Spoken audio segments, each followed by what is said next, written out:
大家好，欢迎来到我的婚介所，我是丽姐，欢迎大家来听相亲故事，感谢大家的订阅。故事精彩的话，也可以打赏请丽姐喝茶。今天丽姐带来的这个故事简直是有点炸裂，废话不多说，赶紧进入正题。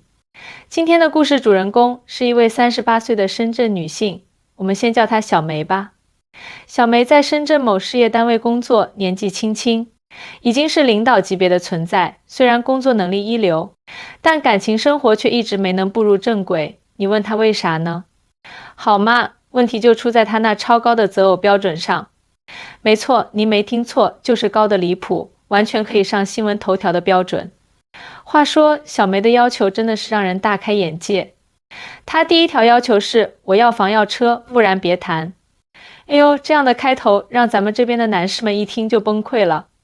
说实话，咱们普遍男性朋友都是理性为主，感觉这些条件多多少少有点不切实际，尤其是深圳这种地方。买房和买车可不是小钱的事儿，就算你事业单位有个不错的职位，但如果没有爸爸的帮助，没有自己几十年的积蓄，也许就很难做到房车双全这两大硬指标吧。不过这还不是最夸张的，你听他接下来的一句话，简直让人不敢相信。我每个月至少要10万的零花钱，能保证我过得像个富婆。天哪，这要求也太高了吧！10万零花钱是什么概念？就是我一个月在深圳过日子的全部开销。再说了，小梅自己是事业单位的员工，虽然收入不错，但也远远不可能支撑她每个月10万的零花开销吧？这不是让人瞠目结舌吗？你要知道，深圳现在房价也不便宜，而且这座城市的消费水平简直可以把你拖垮。光是吃喝玩乐加上生活成本，一个月下来就得花个几千几万的。所以说，他这么高的要求，简直是让我们这些相亲市场的红娘都快抓狂了。要是大家没点真本事，怎么满足这样的女王需求？这天，我在相亲市场的一次见面会上，终于见到了小梅。这次的相亲对象是小陈，31岁，单身，条件不错，在某高科技公司做项目经理，年收入大约在30万左右。话说，这小陈是一个挺温和的人，虽然年纪轻，脸上也看不出什么过多的自信，但也是个踏实肯干的男生。而且正所谓门当户对，他的家庭背景也算是符合咱们传统的标准。当时我还特意提醒过小梅，你和小陈见面时，态度放松点，不要太挑剔。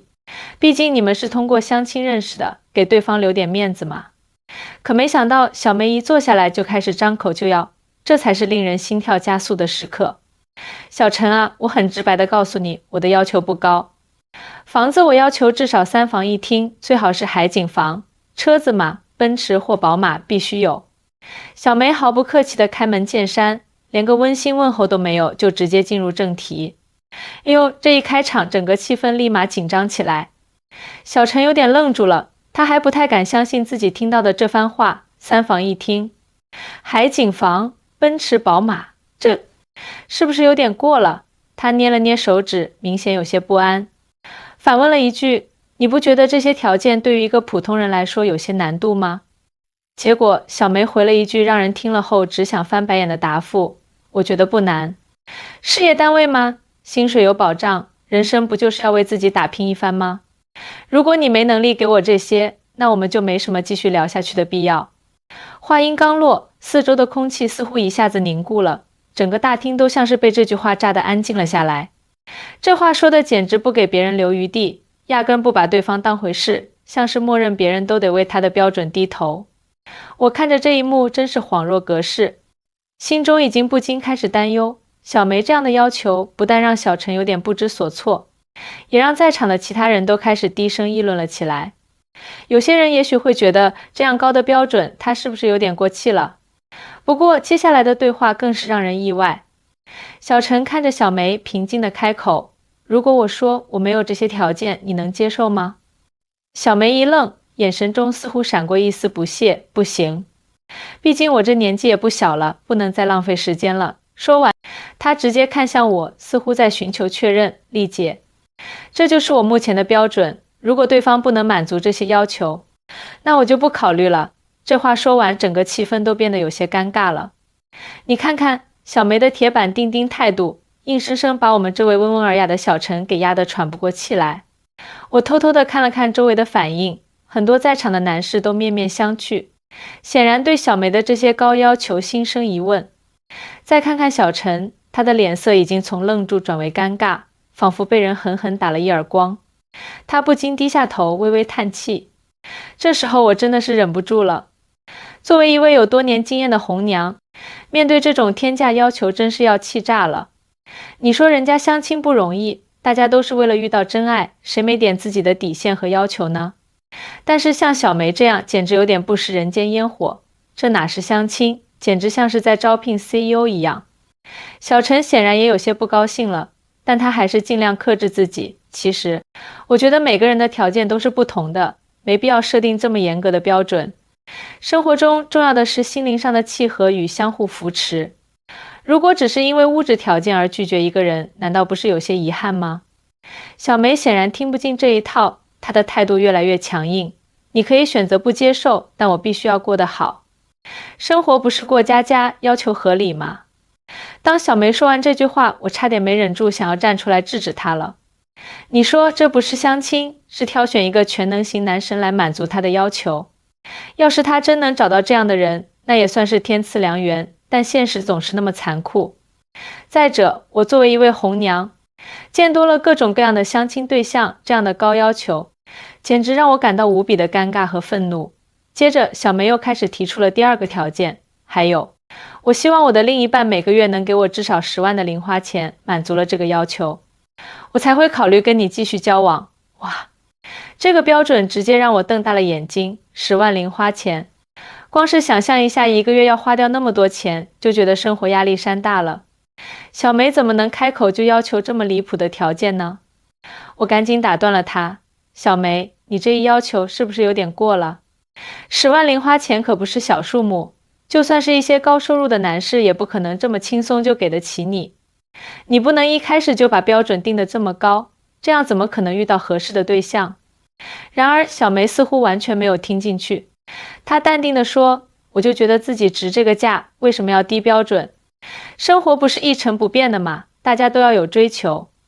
这一番话听得我都想发飙了。朋友们，你们觉得一个月10万的零花钱真的有那么简单吗？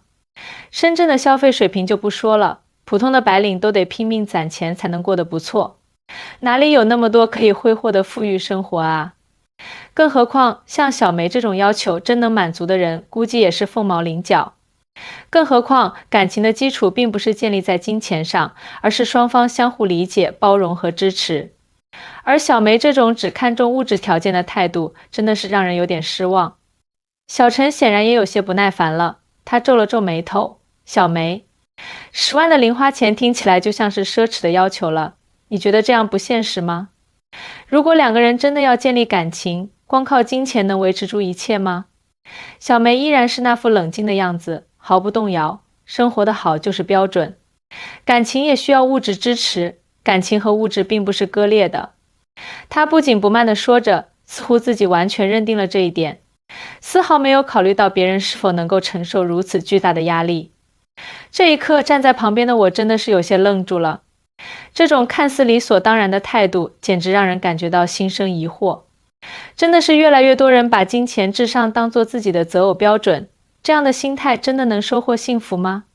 小陈明显也有些受不了了，他稍微冷静了一下，然后直言道，你真的是太注重物质条件了。我觉得两个人的关系应该建立在相互信任和支持的基础上，而不是把金钱作为唯一的衡量标准。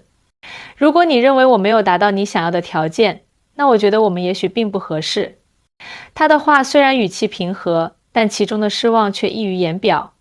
说实话，小陈这一番话说得非常直接，也很到位。他作为一个温文尔雅的男生，绝对不愿意被人当作一个提款机来使用，尤其是在这种相亲的场合下。大家都在寻找真爱，而不是一场商业合作。所以当感情变得如此功利化时，任何人都会觉得不舒服。不过令我没有想到的是，小梅居然还没有丝毫的愧疚感。她只是轻轻一笑，似乎完全不在意小陈的反应。你不喜欢那就算了，我还是坚持我的要求，不是门当户对，我才不会勉强自己。话音刚落，他的目光已经转向我，似乎期待着我给他打气。我看着他那副自信的模样，心里真的有些难以理解。我叹了一口气，真的是一场惊心动魄的相亲大戏，简直让人无话可说。朋友们，我敢打包票，如果像小梅这种标准的女孩还不调整自己的择偶要求，真能遇到她心目中的理想男人吗？在这个竞争激烈的社会里，能找到一个适合的人，是需要一些包容和现实的。就在我觉得这个局面快要结束的时候，旁边一位正在旁听的男士终于忍不住开口了。我可以理解每个人都有自己的标准，但小梅，你有没有想过，物质条件并不代表一切，很多时候真心和默契才是最重要的。你现在对生活的要求太高，可能会错过很多值得交往的机会。说实话，这句话让我感到有些意外。旁边这位男士一直没有插话，但在关键时刻，他站出来说了自己的看法。这不禁让我对这位男士有了几分佩服，他的话说得非常到位，像是给小梅敲响了警钟。追求高品质生活没有错，但若总是把金钱作为唯一标准，可能真的会错失掉那些真正值得珍惜的感情。然而，小梅的回应却让我更感到无奈。我并不觉得自己错了，我知道自己想要的是什么。她的语气中依然透露着一种倔强，似乎根本不在乎别人的意见。这个场面真的让我有些失望。你说一个人不能因为自己的条件好，就随意设置一些高不可攀的标准。你要明白，感情的真正价值并不是能否满足你物质上的需求，而是能否在生活中找到一个可以相互依赖、相互扶持的人。到最后，会议室里的气氛彻底冷了下来，大家都有些疲惫，气氛也显得格外沉闷。我知道今天这场相亲注定不会有结果，而小梅依旧没有意识到自己的问题，她还是坚信自己的标准是理所应当的。朋友们，你们说小梅这样的要求真的会让她走向幸福的彼岸吗？她真的是在寻找真正的感情，还是仅仅在追求一种物质上的理想化生活？答案或许只有她自己知道。接下来，小梅似乎并没有感受到周围人的失望或质疑，她的脸上依旧挂着淡淡的笑容，仿佛一切都在她的掌控之中。这个态度让我有些无奈，也让我在心里深深叹了一口气。她可能真的觉得自己的要求不高，也许在她眼中，这些基本条件本来就是理所当然的。然而，作为一位经历过无数相亲故事的红娘，丽姐我深知，这样的高要求最终可能会让她错失许多本该属于她的机会。说实话，现实生活中有很多女性都像小梅一样，过分看重物质条件。她们希望自己的另一半可以给自己提供一切，豪车豪宅，甚至连零花钱的标准都提得特别高。可她们却忽略了，感情的基础并非是物质，而是两个人之间的默契、理解和包容。如果一开始就把自己对未来伴侣的要求定得那么高，那么往后的日子里，可能会变得越来越孤单。当我们站在旁边看着这些相亲场景时，心里难免会想，小梅，你难道没有想过，这些物质条件会不会成为你最终的绊脚石吗？你追求的真的是幸福，还是一种无尽的欲望？你所要求的那些东西，真的能带给你真正的满足感吗？还是你只是为了填补内心的某种空虚感而不断追求外在的东西？这一刻，我不禁回忆起了许多类似的相亲故事。有些女孩子在年轻时，并没有设定太高的要求，甚至愿意为了爱情放下自己的一些标准，因为她们知道，生活中的幸福并不需要用钱来衡量。随着时间的推移，她们越来越理解，一个人能为你提供的不仅仅是金钱，更多的是他对你的关爱，对你的理解和他在你需要时能够给你的一份温暖。最终，那些女生在找到了真爱之后，发现自己并不需要那么多物质上的支撑，反而是两个人的心灵契合才是最重要的。但是有些女孩呢，可能总是觉得自己值得拥有更多，她们的标准越来越高，仿佛只有那些符合高大上条件的男人才值得她们的青睐。你看看小梅，虽说事业有成，但她显然没有意识到，感情并不是用物质来交易的，而是两颗真心的碰撞。我继续观察着小梅，心里不禁开始为她感到担忧。她可能会发现，自己一路坚持的标准，越来越让她与那些真心想陪伴她的人渐行渐远。就像我之前说的，不是每个人都能达到她的高要求，更不是什么男人都会愿意成为他设定的完美匹配，要房要车，甚至要10万的零花钱，这样的要求真的让人感觉到压力山大。就在我想着这些的时候，会议室里又传来了轻轻的声音，原来是旁边那位男士再次开口了，他似乎想给小梅一点现实的提醒，也给我一个缓和气氛的机会。小梅，我听你说了那么多要求，你是否考虑过，如果有一天你得到了这些物质上的满足，你还会觉得幸福吗？